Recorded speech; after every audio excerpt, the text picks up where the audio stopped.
Welcome to B.A.Showoff, the Dance Lifestyle Podcast. I'm Becky. And I'm Alexandra. And whether you're a dance coach, dance parent, or a parent of a dancer, this is the show for you. Today, we're going to be sitting down and speaking with Derek Piquette.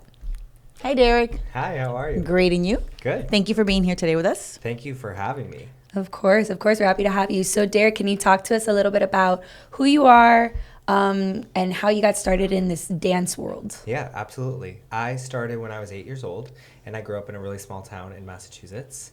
From there, I had really great foundational training, and I wanted to take my training to the next level. When I was 15, I moved to Miami, and then after that, when I was 18, I moved to Toronto. At 18, I was in between Toronto and LA. I competed on SYTYCD Dance season 12. Nice. Which was a crazy adventure. I started dancing to begin with because of the show, so it was just a really full circle moment. And then from there, I started working professionally in TV and film and stage. I got to tour with Cirque du Soleil for 2 years as a lead of the show, which was another, huge bucket list for me.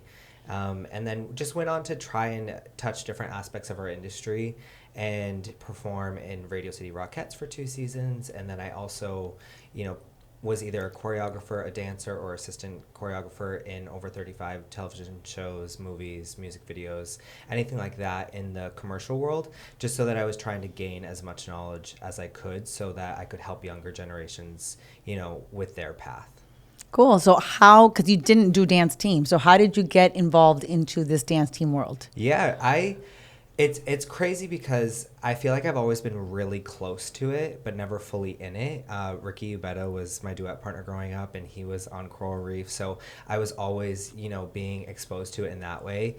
Caitlin Conley is a good friend of mine as well, and she was on ASU, and Mary Lavore is, I did SYTYCD Dance with her, and she was on Minnesota, so I feel like I've always been really close to it and just outside of it. And then with what I was saying with gaining knowledge to help younger generations, I've taught at over 500 dance studios across the country and Canada, and I was seeing this shift in culture of kids saying, I don't really want to move to LA or New York anymore or go to a school. I want to be on a dance team. And that was kind of the answer that I didn't have, and I couldn't guide dancers in the right way. And I was seeing such a shift that I was like, I need to find this answer. And that's kind of what led me to Prodigy to begin with. And then also just really, really gaining as much knowledge as I could so I can help that younger generation. So talking about Prodigy, tell us a little bit about it and how you got that started. Yeah, so Prodigy Dance Convention is a dance team focused convention that is a convention-based event that has a recruiting element. So it's the bridge between the convention studio world that I knew so well and the dance team world and how it's constantly shifting, but bridging the two together in an environment and space that feels comfortable for all dancers, because I think since dance team is not new, but newer for a lot of the studio world, and they're jumping on this so quickly and it's gaining so much popularity. We're seeing a lot of studio dancers shifting and that mindset that I was talking about, that it's a safe space in a convention atmosphere that they're used to as going to another dance convention, but it still has that recruiting element to it. It's where they're meeting these recruiters and getting to talk with them, getting a chance to know about their programs and see if it's a right fit for them, while simultaneously learning from the best faculty that I could possibly put together. So who are some of the people on that faculty? Yeah, so we have myself, Morgan Burke, who works with a lot of high schools and colleges. He, as well as me, was, really in the commercial world for a long time.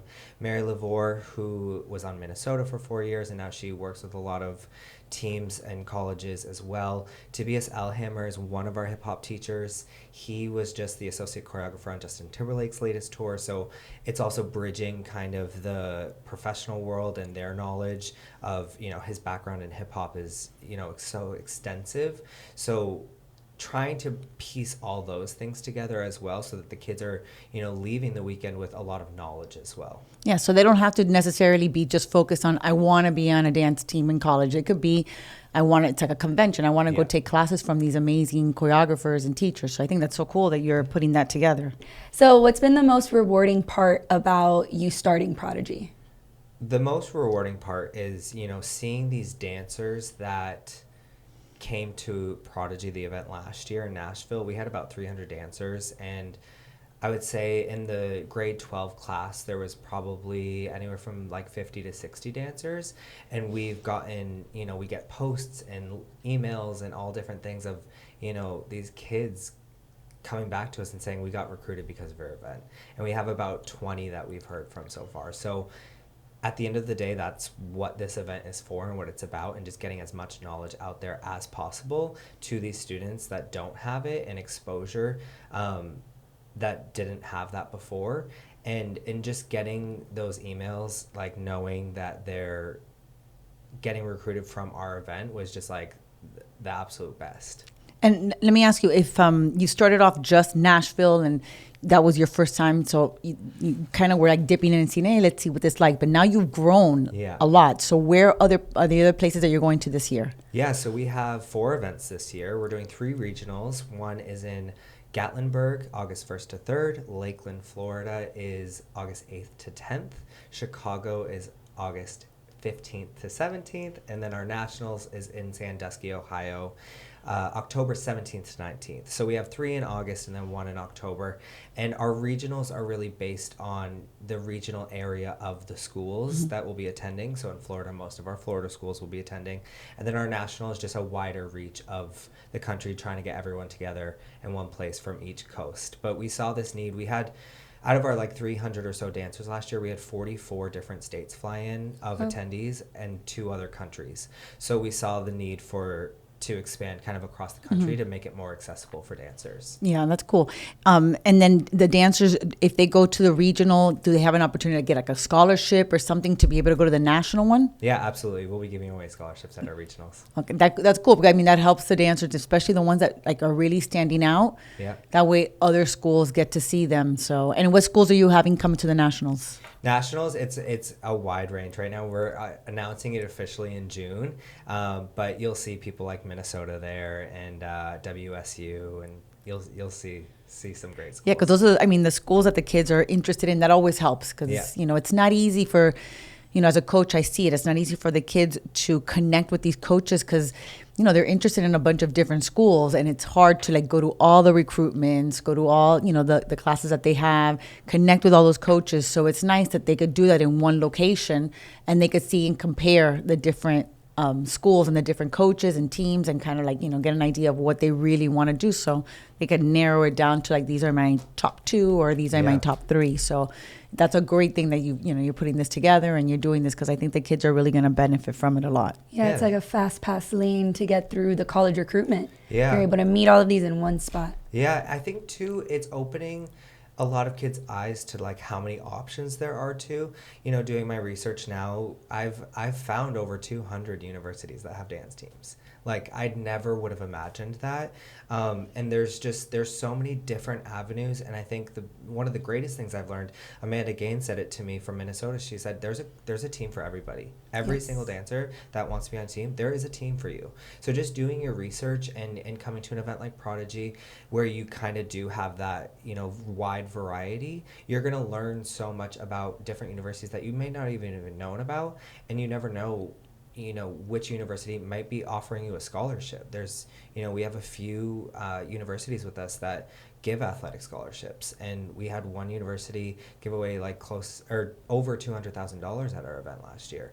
And it's just like, that could help so many people. Like, you never know what an athletic scholarship could do for somebody, and how that plays into your choice of where you want to go to school. Oh, absolutely. Because there's some kids that they just want to dance in college.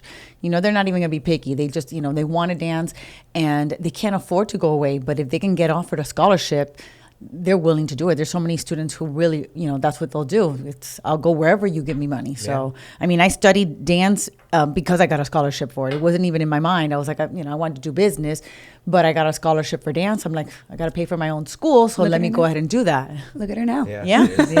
Look where I am now. So, yeah, I think that's awesome. And the kids getting the opportunity, sometimes they don't realize that these opportunities are there for them. They don't even know that they could do this. So it's great to open their eyes. You talked a little bit about Minnesota. So this year you worked with them. I don't know if you worked with them in the past, but, so many people are interested and want to hear about what that's like, because they're just like icons in the dance team world. So what is it like working with Minnesota? Yeah, it's it was amazing. Like point blank, it was incredible. Like I said, knew Mary for a very long time. So I was exposed to Minnesota, from the age of 18, and have always been such a big fan of their work and how they are always pushing the boundary, not only in the dance team world, but in the dance industry. What they do is just like so next level. I feel like they literally could levitate at this point. Working with them was incredible. I had the incredible honor of exploring with them, and I created a routine on them to see my capabilities of creating a dance team routine. So that was, just seeing that come to life was so cool. And then getting to work on so much technique with them in acro, and, just taking them to that next level, or giving them any advice as much as possible, like with the 540 into the aerial, into the back handspring. They're geniuses for coming up with like that set particularly, but working with 540s, specifically, like I remember there was a handful of them that absolutely could do it, or that were getting very close, but the drills that I was giving them like really kind of took the whole team to a next level. And I remember Amanda texting me being like, oh my gosh, we all got it. Like, and just like moments like that are so fulfilling, because it's like it became such a viral moment. Yeah. And that's not even why we were doing it. It's just like to see these athletes accomplish something that I was able to help them with is just like so cool. Yeah, and people who don't know what a 540 is, they don't realize how hard that is. Plus doing the aerial, the whole entire series is just ridiculous. Each step by itself. So putting it together, it is above and beyond. And how lucky you were to be able to work with all those talented dancers, because everybody doesn't get that. Like, especially when you're young, you work with whatever. One talented girl, 10 aren't as talented. So how cool that you were able to work with all those talented dancers in one room, because it just helps you be more creative, and it gives you like all that freedom to like, okay, let's go even further. Let's do even more. And how far can we take it? So that is really cool. And working with them, that's like, a dream come true, I'm sure, for most people. It really was. You've obviously come in and helped them with all of those acro skills. What's some of the things that you do to encourage them to practice safe acro skills and practice doing it safely? Because a lot of kids forget things like you need to strength train, you need to stretch. So what are some of the things that you put into practice with them? Yeah, I pushed my limits as a dancer, and that led me to quite a bit of injury. And, at 22 years old, I had 2 hip surgeries. So I think as an educator and as a teacher, one of my biggest things is safety. And I try and lead like every single one of my classes like that. I got acrobatic arts trained, which is a syllabus in teaching acro, quite a while ago. And I work with the company quite a lot. And it's just, doing progressional work for anything, just like ballet, just like jazz, anything, it's just the same. It's the same in acro. And I think we need to make sure that as teachers, we know how to teach it, as well as like breaking it down progressionally. It's like how I taught some of the kids on Minnesota how to do a 540. We broke it down and did step by step. And if you're not ready for If you move on to a step and you're not ready for it, go back to the previous step and work on it progressionally. And I think that is like a key to safety, because before they were even trying 540s, we were on the ground doing exercises. And I just think taking that type of approach to it is going to save a lot of coaches and teachers with injury. Yeah, absolutely. I've had him come in and do technique class, and he's done the breakdown of the 540. And my kids have come back and been like, okay, now it makes sense. Like, it makes all the sense in the world how to do it and how to get into it. And some of them got it so much better once you came in that one day. Yeah. So it does make a huge difference when you break it down. And the across the floor and technique that you taught them, they loved it. They loved it. At first they were like, they're always like, oh my gosh, dancing today at 7:30 in the morning. But at the end of class, they all came to see me and they were like, what a great class. Oh. They loved it. So, so your technique and your breakdown of class, it does make a difference. And, it's something that if you can do that across the country to different dance teams and different studios, it helps a lot, because there's some kids who are just throwing themselves out there and they don't realize that, I mean, they don't stretch sometimes because they don't need to. Yeah. You know, they could just get, I'm going to do this, and they just throw themselves. But one day they're going to do that, and they're going to be like, wow, and they're going to pull something, and they're going to get injured and not know, okay, well, this is what I should have been doing. So, and these dancers are athletes. They forget that. They forget to treat their body like athletes, and things like stretching and strength training and doing everything technically correct is so important. Absolutely. Especially if you want to have a long career in dance. Yeah, absolutely. Tell me a little bit about acrobatic arts, because, you know, I've followed them for years, and I think that, you know, they come up with these incredible tricks and skills. What was it like being a part of that? Yeah, so I work a lot on the creative side of acrobatic arts with, you know, we're doing a convention in the fall, and we have a show that's partnered with that. And I work a lot on like I said, the creative aspect of it. Being involved with the company, though, like, I can't speak highly enough about the company and the amount of knowledge that is being flooded into the company constantly. It's always being updated. It's always being, because the medical world, like with our bodies, like everything, science is always changing and being updated. And I feel like they do such a good job of what I was saying with progressions. They have, you know, weekly lessons from age, you know, really, really young. I don't know specifically, but like, let's say age 4 up until the most advanced that you need to go. And they have weekly planners for you. So it's also one, for someone that knows acro, it's a great reminder and skill set that you're given to, you know, take your dancers even further, or to go back to the basics and remember, you know, okay, well, this equals this and plus this, and okay, this is the formula I need to achieve an aerial, if I'm having kids that are struggling with that. But also, if you don't know about acro, you know, getting your acrobatic arts certification is also a really beneficial thing, because acro is so involved in all of dance, the entire dance industry. I think there was this thing for a while where, like, people are like, oh, acro's new. Acro's been here since the dawn of dance. Yeah. If you look back at vaudeville and all of that, like, acro and tap were so infused in everything. And I think, you know, now seeing it even more coming back into the industry, it's even more important for people to, you know, get a certification and get the knowledge that they should have, especially if they're going to be teaching these things. Yeah, I feel like we're constantly pushing the envelope on these acrobatic skills. And if you don't know what you're doing and you're just like, oh, let's try this. And again, the kids are going to do it because, you know, they don't worry about getting injured. Yeah. You could really hurt somebody. So I definitely agree that, you know, coaches and teachers need to be, you know, well knowledged on what they're doing when it comes to these skills. And I've watched acrobatic arts, and I see when they do like the breakdowns of things, and it helps so much to know how to do a skill correctly, rather than, like, sometimes it's like, oh, look how cool that is, go try it. And, you know, absolutely. And then you risk somebody's really going to get injured. Yeah. So you've pioneered a lot of new acrobatic skills, things like that. What kind of inspires you to do all of these new tricks, and where do you come up with them? I think back when I was still really performing and, you know, in it, especially before hip surgery, a lot of it came from improv, or, you know, inspiration of other people. Like, I would, you know, see something I liked, but I'd be like, ooh, but what if I did it this way? So a lot of it, you know, came from that.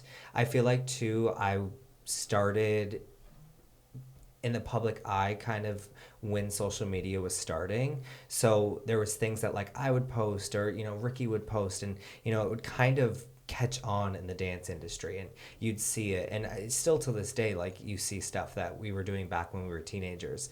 And so now, as a teacher, I draw inspiration from my students and from seeing stuff online and social media.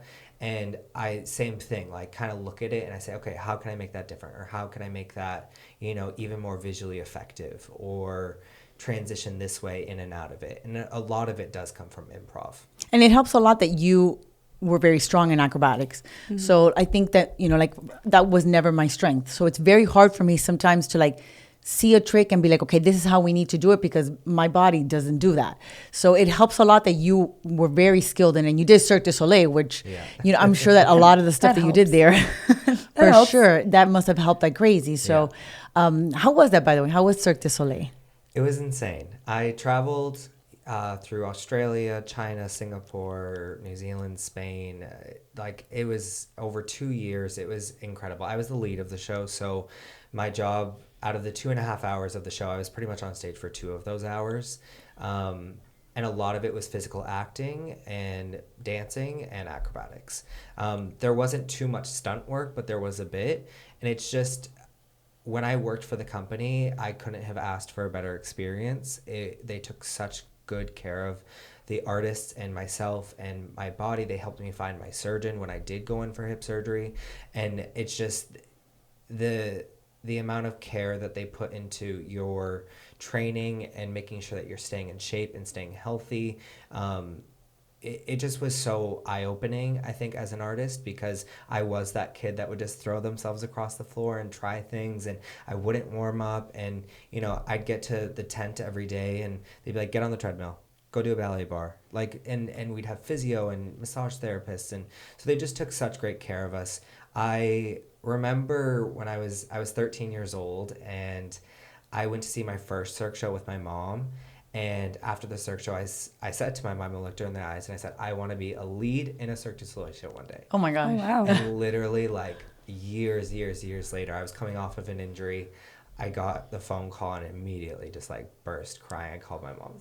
Oh my God. So it's just, like, one of those things, like a So You Think You Can Dance, that it was just, like, at 19, 20 years old, my 2 goals in life of why I started dancing or why I wanted to be a professional were, you know, coming to life. And it was just, you manifested it. You were like, that's what I'm going to do. And you made it happen. Like, you had the vision, which is great, because kids don't realize how important that is. Like, if you have a dream and there's something you want, you can make it happen. I mean, you just have to be focused on it. Yeah. So, and you never wanted to do a Cirque du Soleil, like, in-house, that just was like a Vegas show, or that didn't move. Like, you liked the traveling? Yeah, the traveling aspect was really fun. It got exhausting.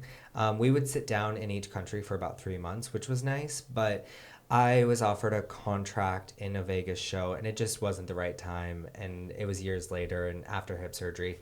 So I just I never say never. Who knows? Could maybe make a comeback with that. But I just, it's just not right time. Yeah. I mean, I've seen so many of the Cirque du Soleil shows, and I mean, every time I see one, it never gets old. No. It never gets old. And it's just like, how did they come up with that? How did they do that? I mean, it's just, I remember the first time I went to see and I was like, wow. Yeah. It's just the vision and, you know, just everything that they do. And as dancers, you appreciate it so much, because you really know, I mean, you know, the audience is watching like, oh, wow. But as a dancer, you really know what it takes to do what they're doing. Yeah, so absolutely. And I'm sure that's helped you also now with when you did acrobatic arts and now with Prodigy, because, you know, you were a part of all that. So you know what it takes to get to that point. Yeah, absolutely. So where do you see the future of dance teams, and when it comes to, you know, tricks and skills and stuff like that, where do you see it going? I think every year we're blown away, because kids are getting even more talented, even younger. And what kids are doing these days is just like, it's just mind blowing. The trajectory of dance team, like seeing how quickly it's catching the eye of social media. Like, social media is, you know, dance team's best friend, I think, right now. Yeah. We on our Prodigy account saw over 30 million views after UDA Nationals in 2 days. So it was, you know, seeing that shift, it just like, it kind of confirmed, you know, what I was saying of where we see the dance industry going and where studio kids and convention kids are starting to shift. But I just think it's going to continuously get bigger, and there's going to continuously, the boundary is going to continue to be pushed even more. And we're seeing a lot of, you know, let's say like the commercial world or the professional industry, we're seeing a lot of those choreographers come into the space now, which is super cool, because there's going to be even more of like an artistic shift and an artistic push, which I think is really interesting and really going to be, I feel like people are just going to continue to up their game over the next couple of years. Yeah. And I mean, I've always been a big promoter of dance team, because I've always seen the vision of, I love, you know, you're on the stage for 2 minutes and you've got to impress in 2 minutes, and you're just, you know, as a regular person, 2 minutes is great.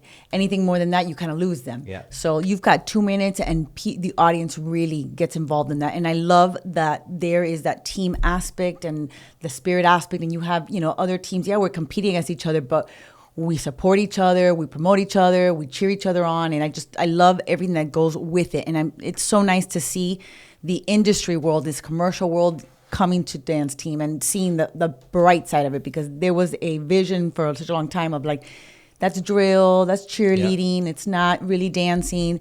And they're seeing that it's a different type of dancing, but it's still dancing. It's very athletic, and it's not easy. It's not like, it doesn't matter how talented you are. Everybody's not meant to do dance team. There's a lot that goes to it. So I love that the fact that it's going this route and people are seeing and opening their eyes at what dance team really is about. Yeah, absolutely. Yeah, it's pushing the envelope. It's becoming a whole new style now too, because if you've never had experience in choreographing for a dance team, it's a little scary. Yeah. Whereas you can go to a studio, choreograph whatever it is that, you feel in your heart that will look good on a stage, but you're seeing something completely different when you're on the UDA stage, or when you see things on the UDA stage.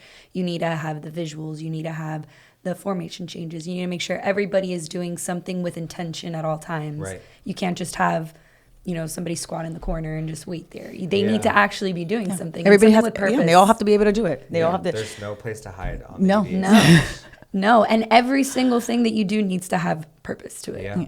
No, and like you were saying about Minnesota, how they all did the 540. Yeah, you have to be able to do things like that, because the whole team has to be able to be up to par. Yeah. So, you can't put just one person, everybody else just watch them, or everybody else off the stage and like, let's highlight this one. And, when you see an entire team do a certain skill or do like this dancing and look so unison, it's so impressive. Well, I think one of the things that pushes the envelope a lot in dance team too is the rules, especially that UDA has. There's certain things that you're not allowed to do, more in high school than college. There's certain things that you're not allowed to do, which makes you want to find the loopholes around it, figure out how else you have to be more creative. Yeah, how can we be more creative with all of this? So, that's a perfect place for you to jump in and be like, how can I get more creative? Because you've worked with Minnesota, but college their rules are not as strict as high school. So, I'm sure you sit down and you look at the high school rules, and start going, okay, well, they say this, but I could still do like this. Like you, with the knowledge you have, you could probably come up with some real cool skills and tricks that nobody would think of, because, the rules are like this. Rules are not black and white. There's very gray, very, very gray in between. Yeah. So if you have advice for dancers who are looking into, okay, I'm in high school and, in the next 2 years, I'm going to go to college and, I don't know what I want to do, what advice would you give them? I think definitely first come to Prodigy. But secondly, I think what I'm finding even more and more is, you do want to narrow down a path, and you do want to have a top school and a top 3. But I also think that you should keep your options open. I've had students in the past couple of years, put all their eggs in one basket, commit to a school, thinking, this is going to be my team, and then not get on the team. And I just think at that point, it's so sad, because it's like these super talented dancers kind of limited their options and are now not dancing. Which is, it's incredibly sad to me. So I think keeping your options open is super key. Trying to get as much knowledge as possible about each program. Everyone's timeline is so different. And there's still tryouts and auditions happening up until, over the next coming weeks. And some universities have announced their whole team for the next year. So everyone's timeline is so different. So pay attention to that, especially when you're younger. Make sure that you can meet the university's requirements. Is your GPA high enough to get into the school? Do they have your program? Don't base your where you want to go to school off a 2-minute routine at nationals. Make sure that the culture of the school, they have your major, it's where you want to live for the next 4 years. There's so many things that play into it. Getting to know the team. Are you going to get, mesh well with the team? And that comes from a recruiting aspect as well. Recruiters are wanting to make sure that you're going to come into their culture and their team environment and, not create any shifts, and that you're going to mesh well with the team. So I think all of those, little things all play into your recruitment, but also where you want to go. So I think just keeping your options open, definitely zoning in on certain schools and, having your choices, but trying to just get as much knowledge as possible. Yeah, because, you've got to think, you touched upon a great thing. You're going to live there for 4 years. You know, I'm from Miami. If I had to move somewhere cold, you know, like somewhere in Boston, Yeah. and, you know, be there for 4 years, I don't know if I could handle that. Yeah. I mean, you know, it's beautiful over there. I would love to go to Boston University. How beautiful. And love the, you know, everything the buildings and the structures. But living there on a day to day, that's, you know, that's a whole different ballgame. Yeah. So yeah, that's so important. I know we've talked about it with, you know, other coaches that we've had on the podcast, and they say the same thing. Like, really look at everything, not just what they're putting on the stage, because one year they're great, the next year they might not be as great. You know, it's you never know what's going to happen at nationals, because, you know, UDA is a toss up. It's no matter how confident you are, it's those 2 minutes that count. Yeah. So you really have to love where you're going. And that's one thing that I've been trying to tell my kids is, you know, look into so many schools, look at all the different options you have, because there's some great dance team programs, but the schools are what you really want to be a part of. Yeah. So and we've talked about it. They're part of the Spirit program. They're the biggest cheerleaders of that school. They need to believe that. Yeah. They need to believe that school that they're at is the best school they're ever going to go to, and the best school in the country. And that's what they need to do. That's what they need to push. So if they don't love the school, they don't love the team culture, like you said, then it's not going to read well. Yeah, they're not going to be happy. They're not going to enjoy it. Yeah. No. And what about kids who are younger? So like our middle school kids, there are some kids already that are looking. I mean, because of social media, these kids are looking at colleges because they're imagining, oh my God, I want to be there and I want to go dance there. I mean, they're only looking right now at what the dances are. But they need a lot of prepping to get there. So what advice do you give to these younger kids and to the parents to help get those kids ready for college? Yeah, I think recruiting is getting more competitive every year. And I think I know for a fact that some universities are, you know, strictly looking at 11th and 12th grade, but some universities that are super competitive to get into already have an idea of who's going to be on their team next year, the following year. So they are starting to look younger and younger. So training is, you know, going to be the key to the first step to getting there. Going to events that have dance team clinics, if you're not, you know, if you're not in an area that has dance team specific, if your high school doesn't have it or your studio's not offering it, making sure you are getting that exposure and different training. A lot of studio kids have never done POM before. So just getting that training in there, I think, you know, keeping up with, I know it's a lot, but keeping up with studio and high school, like getting both worlds in there and being on both is going to be key as well. Like thinking about the benefits you have as a studio dancer and the benefits you have as a team dancer on a high school it's going to teach you so much about, one, how to manage time, and two, like all the tools you need to get on a college dance team. And if your high school in your area doesn't have that, maybe it has an all-star team, or maybe like there's so many different options. But I know like so many teams, you know, are saying that we want both. We want to have somebody that has both backgrounds. Yeah, it's important. I mean, I think that in studio, they really have, you know, the technique and they're getting all this training. But if they have the option to be on a dance team, to know what it's like, because if you all of a sudden just, I'm going to go into a dance team, what if you don't love it? Yeah. What if it's not what you're about? I mean, you have to get some type of idea. And I think that both, either if you can't do it on an all-star, you can't do it on your high school, but going to the dance team clinics to get that idea of what a dance team is about so that you could compare.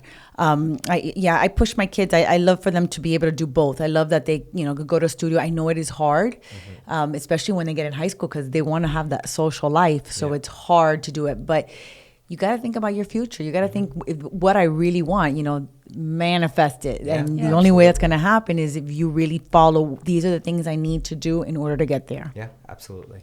Yeah. And what are some things that maybe kids can do, or advice that you can give to kids when they're doing these auditions to stand out? I think be yourself. And that goes for, like I've said that since day one.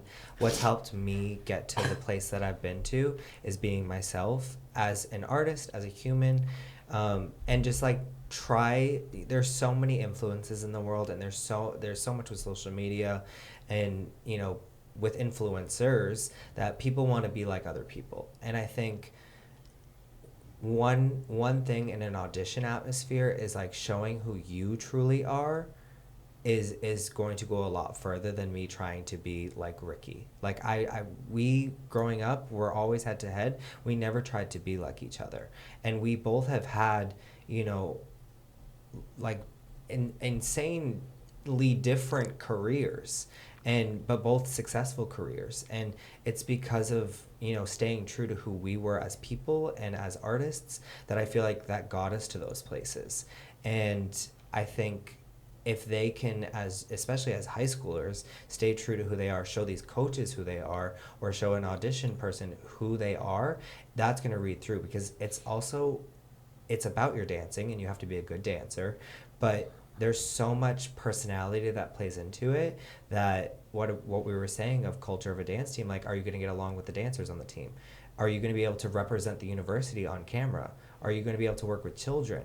Like, so just having your natural personality exude out of you is going to show these recruiters while you're dancing who you are. And at the end of the day, I feel like that is, you know, going to be a super helpful key.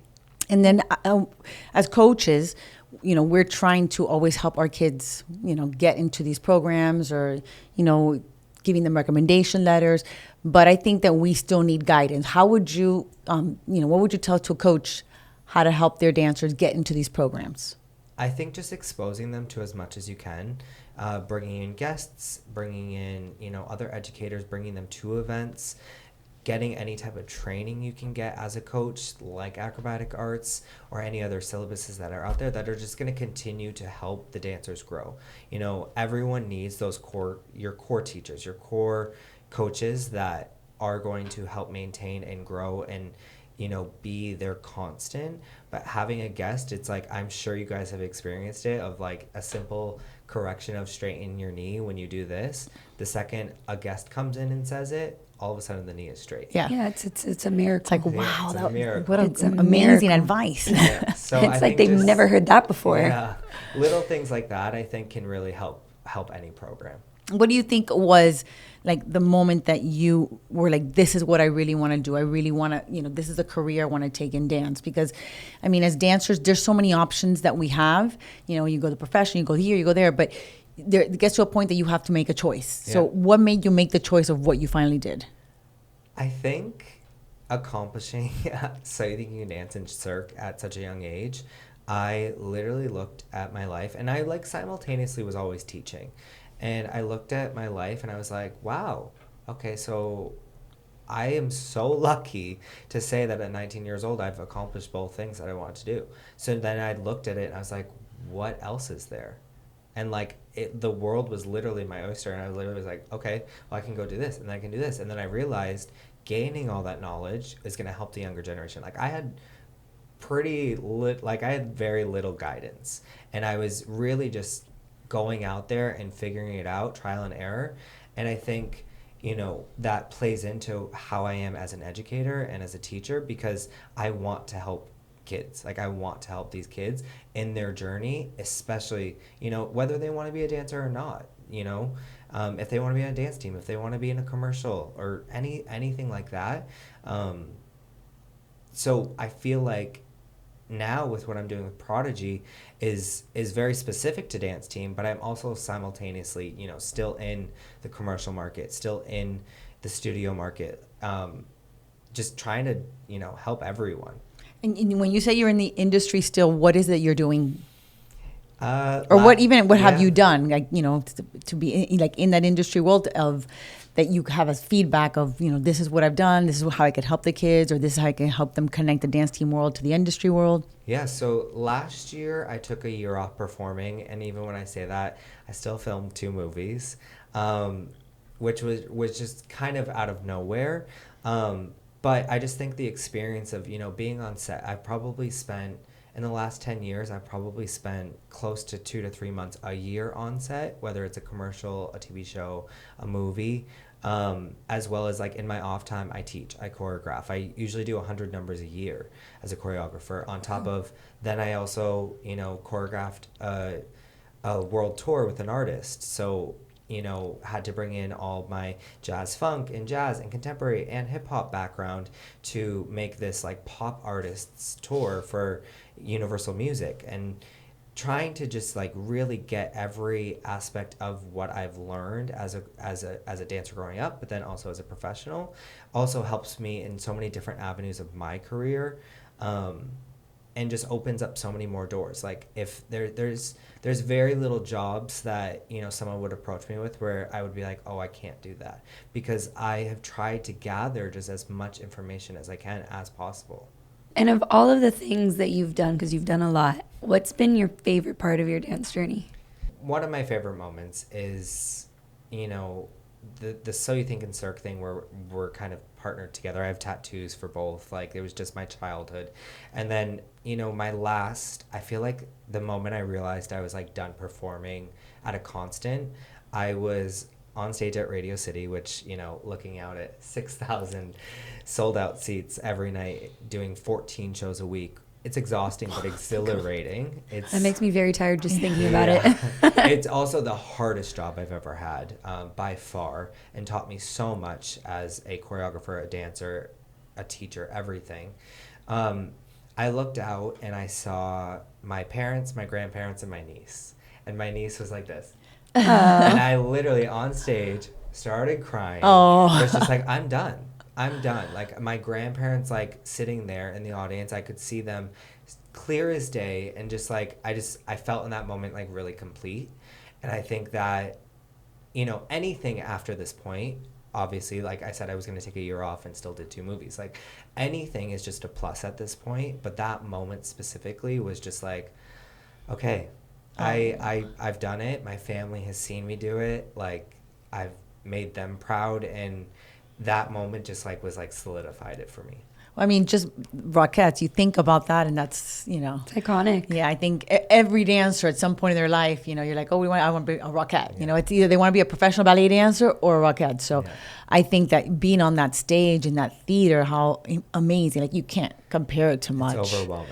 Yeah. It's overwhelming. Yeah. I wanted to be a Rockette once, but I had like -5 leg flexibility, so. I'm sure I told you no. You did. She shut down that dream really quick. Well, there's also something to be said there of a reality of, you know, is it a reality to with some of these dance teams? Is like, I was talking about it the other day with Mary, is like, there also is that component to it of, you know, one of the basic requirements for Minnesota is 4 pirouettes. Can you do 4 pirouettes?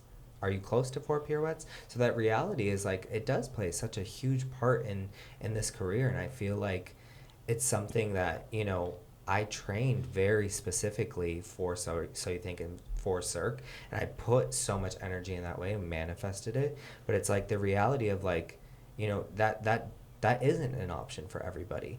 And I think keeping that honesty with like parents to students, or parents to kids, and teachers to students is also a huge component in this. Yeah, I don't think that a lot of parents have that reality in their head. Like, Yeah.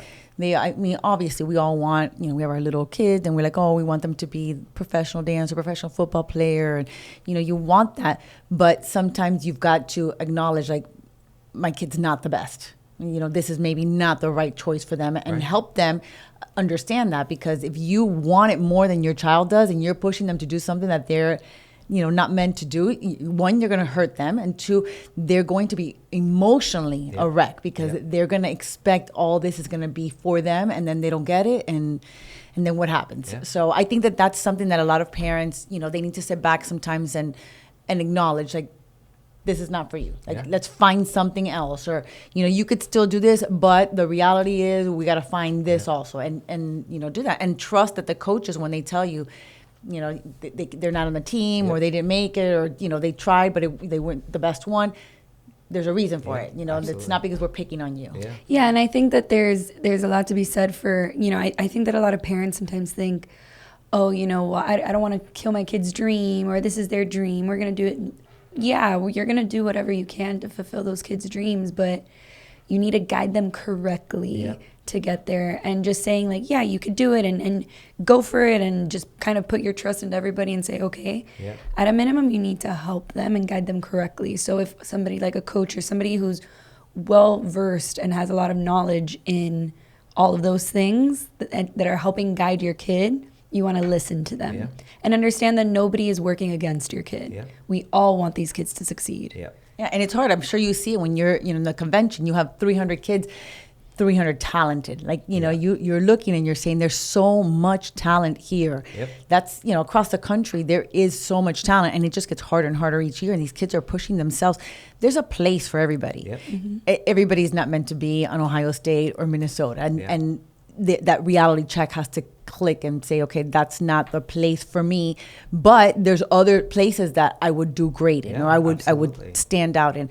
And you want to be on a team, or you want your future, whatever you do, you want it to be something that you're good at, Right. and that you're going to feel like this is a place for me, or I'm successful. Not like I'm the worst one. Right. I'm in the corner. I can't do this, because that just causes frustration. Then you end up hating dance. Yeah, And that's what I've absolutely. seen happens to kids, that they end up hating it because it didn't go their way.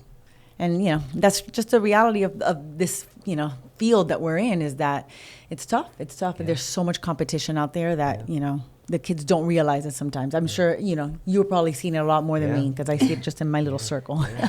Well, and like Rockettes weren't something for you, but winning a national championships was. There you go. There we So go. like there's also like there's so many aspects of our industry, like going into coaching or teaching, that I feel like some people just like put everything into one focus, but not realize there's you can still live an artistic life. I think I said it earlier today. You train for 15 years from the age of 2 to 18. A doctor doesn't go to school for 10 years and not be a doctor. So I'm not saying that you need to be a professional dancer, but you still love this. Otherwise, you wouldn't be doing it. Mhm. Right. And it's like you still, I would imagine, want to have an artistic part of your life. So how can you fit that in any aspect of your life? And there may have been dancers that were more talented than me, that could have maybe done better at competitions than me, but I also don't think that kids should measure their success based on their talent, because I think sometimes people might say, I'm a really good dancer, but I never want to dance again, and they'll never look back. And others, sometimes who have put in that extra work and have had to do that growth, have ended up being the ones that are some of the most successful in this field. Yeah, absolutely. Sometimes when it comes easy, Yeah. with these dancers, that things come easy to them, they don't appreciate it as Yeah. much. It's the ones that are constantly having to work hard and keep up, that they're the ones that, they appreciate. And plus, as a coach, those are the ones that you want to work with. Absolutely. You want those dancers that are always trying to be better, that are always, okay, that wasn't good enough, I want to do more, Like, you want those kids. I try to tell it to my kids all the time, that, you should push yourself, be in the front, try and stand out. How are you going to stand out? Because even if you don't do that with dance is teaching you how to stand out in the world. Those are life skills. Yes. Yes. And I think that we teach them that every single day, how to, go through life and be better than other people. Like, you're going to go for a job interview against 20 different people. Why are you going to get the job? Absolutely. You want to give them everything possible to say, that's the person I remember. Yep. So I always tell them, when they go to conventions and stuff, what you wear, how you look, how you stand, where you stand, all those things are so important in everything you do with dance. It's just as important in life. And I think that that's something that's so cool about our field, is that we are preparing them for everything, not just, this little dance world. Yeah, absolutely. And just like there's a dance team for every dancer, there's a place in this world. There's something you can do in dance for every dancer. Whether you are a professional dancer or whether you want to teach, whatever it is, you can find your way in this dance world if you just kind of work your way through it. So I think that anybody who wants to stay in the field of dance can. They Yeah. just need to find their niche. Yeah. Yeah. But you don't have to be a professional dancer. No. You could find something else. Like, I would love to have been a professional choreographer, but that wasn't for me. So, I found that choreography was not my strength. I mean, I liked it, but it wasn't my strength. There was other things that I was better at, so that was my focus. And I think that, there's so much that people could do in this field, and you train in it for so many years, and you do so much that, there is a place for you. Don't completely shut those doors. Yeah. So, so speaking of future, what are you looking forward to with Prodigy, for the future of Prodigy? We just hope to continue to educate the younger generations and get as much knowledge out there. We're at 4 events this year. We're looking to expand to 6 the following year, getting it accessible to dancers all over the country, inviting every aspect. I think too, one thing that we haven't touched upon yet too is opening the eyes of dancers to not just D1A programs, but D1, D2, D3, and all of them. And the difference between UDA, NDA, DTU, like, don't always just watch one. There's so much out there that I think it's important to get all that education out to the younger generations, because I feel like there's so much focus right now on specifically D1A UDA. And trust me, it's incredible, but there's so much opportunity out there with a lot of D2 and D3 schools, and just also understanding what that means. And usually it's just school size. It has nothing to do with how talented the teams are or what level they're competing at. It's down to the university or the college's size. So I feel like not counting out some of those programs is also something that, you know, we want to get across to people. Yeah, because every kid is not meant to be in a school that there's 30,000 students. You know, some kids want a small university, and there's still some great universities that have great dance teams, and they fit the fact that, okay, I don't want to have 150 kids in my class. I want to have a class that's 30 kids, so I have a little bit more attention. So, you know, it's something that kids don't realize, that they could still be on a great dance team and be in a smaller university and have that attention that you're not going to get in another school. So, I mean, even though I think as athletes, you know, you do get a little bit more attention and you're a little bit more in the limelight, but at the end of the day, you're going to be in a class with 150, 200 kids. Yep. Can you handle that? Yeah. Everybody can't. So I know that I couldn't handle that many kids in a class. When I was a student, when I would have big classes like that, I would get lost. I would be like, I would lose it. The teacher was talking and I was like, I'm done. And where I look at the butterflies in the air, and I'd be in another place. So, and I didn't even have cell phone back then. So now with social media and stuff, it's hard to stay focused. So yeah, so, you know, there are so many opportunities, and I think it's great that you're going to bring that out and show it, and, you know, give kids the option to like look at what else there is. Cause yeah, they're just looking at the main ones, and, you know, the main ones are great, but yeah, there's some awesome ones that are just smaller schools. Yeah. And even in deciding what school you want to go to, even between, let's say, the D1 schools or even between the D2 schools, there's a lot of differences, like little tiny differences. And I remember last year at the coaches conference, we had talked about it. I went into one of the seminars, and I don't think this is as big of a problem anymore, but there was a whole discussion on like NILs. Yeah. And schools were talking about, you know, this school can have NILs, but this one doesn't. And it was something that I had never even heard of before, or had really had knowledge of before. But even some of those huge D1A schools didn't offer that. And they were saying that was the biggest difference between why this school gets these amount of students and this school gets these amount of recruits. So kids really doing their research in all of those different schools, those little tiny factors, which again, I don't think NILs are even a problem anymore, but those little things are really going to make a big difference in finding what the right fit is for you. And what school that is a marriage at the end of the day. You need to love the school. School needs to, you know, love you back. And that's really how you're going to have the best kind of college experience. So for students and kids and parents and coaches that want to know a little bit more about Prodigy, how do they find you? What do they need to do? How do they sign up? How do they register for one of your events? Yeah, you can visit us right online at www.prodigydanceconvention.com. All of our socials are at Prodigy Dance or Prodigy Dance Convention. My socials are at Derek Piquette.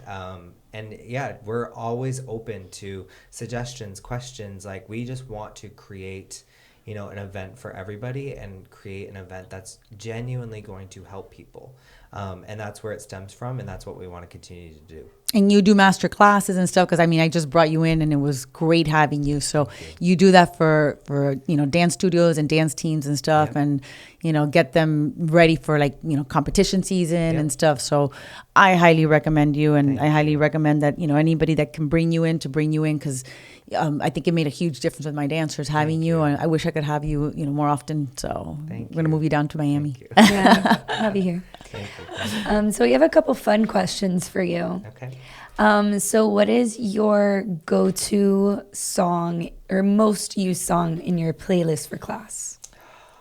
Right now, anything Cowboy Carter with Beyonce, especially for like technique. But if we're talking combos, like, I always go back to Adele. I mean, you can't go wrong with Adele. Yeah, today his playlist was all Beyonce. It was one song after the other. So yeah, he's not lying about that. Yeah. What's your go-to drink in the morning to get you going? Definitely a coffee. It depends on like my mood, I think, if it's hot or iced, but definitely starting with coffee every day. How about energy drinks? I love Celsius. Yeah. I love a Celsius. Yeah, I try to stay away. I feel like my heart flutters a little bit, but like you need it sometimes. Yeah. You know, when I was young, there wasn't Celsius. There was this drink called Jolt Cola, which has come back out a little bit now. And we would drink that at night to stay up studying. And your heart felt like it was coming out of your body. I don't know how that was allowed to be sold and how you could buy it at any age. Like there was no like age limit, but we would chug that and it was like you were bouncing off the walls, but come like 8 o'clock, 9 o'clock in the morning, you were just, you're done. So I used to teach a dance workout class, and before the class, I'd have a Red Bull this big. I have no idea how my heart functions. Those right now. Drinks, that was crazy. Yeah. I think back now because the same thing. I have a Celsius and my heart pitter patters a little bit. But I'm like, how did I deal with an entire Red Bull that big? Can't be good. No. Any TikTok trend that you're watching now?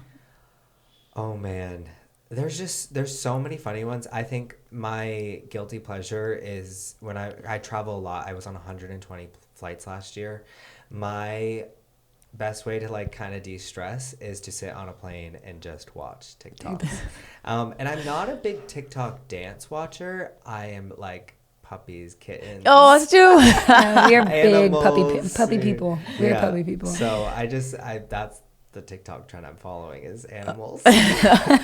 Oh, well, that's fun. Now we know what we'll send them to because we're sending to each other puppy things all the time. Our new thing is that we want to go do puppy yoga. Oh, and yeah, I want to try that for sure. I'm dying to go do puppy yoga. I don't know how much yoga I'll get done. Yeah, probably not much. But yeah, I'm a yogi, so that is my heaven. Yeah, that is my heaven. I just can't imagine walking out of the yoga class and not being the happiest person in the world after doing yoga and puppies. Yeah, so I'd be happy, but then really sad because I can't take them. Yeah. I might steal one. Yeah, that's the good thing about it, because if not, I will. Yeah. I will take them all home. All right, so we're gonna start sending you puppy stuff. So. I can't wait. Oh, Derek, well, thank you so much for being with us. This was great. Hopefully, we'll see you again. And we're looking forward to going to Prodigy in Lakeland. So we'll be there. We'll be there supporting you. And I know that you're going to be a speaker at the Dance Coaches Conference. Yes. So we'll be there as well, and we'll catch your session for sure. Awesome. Thank you so much for having me. Thank you. Of course. Thank you for joining us today. Thank you once again for joining us at B.A.Showoff with Derek today. And if you like what you heard, make sure you subscribe to our YouTube and follow us on Instagram. And if you have any feedback or suggestions, make sure to click on our link tree and fill out our Google form. Thank you for joining us. Bye. Bye.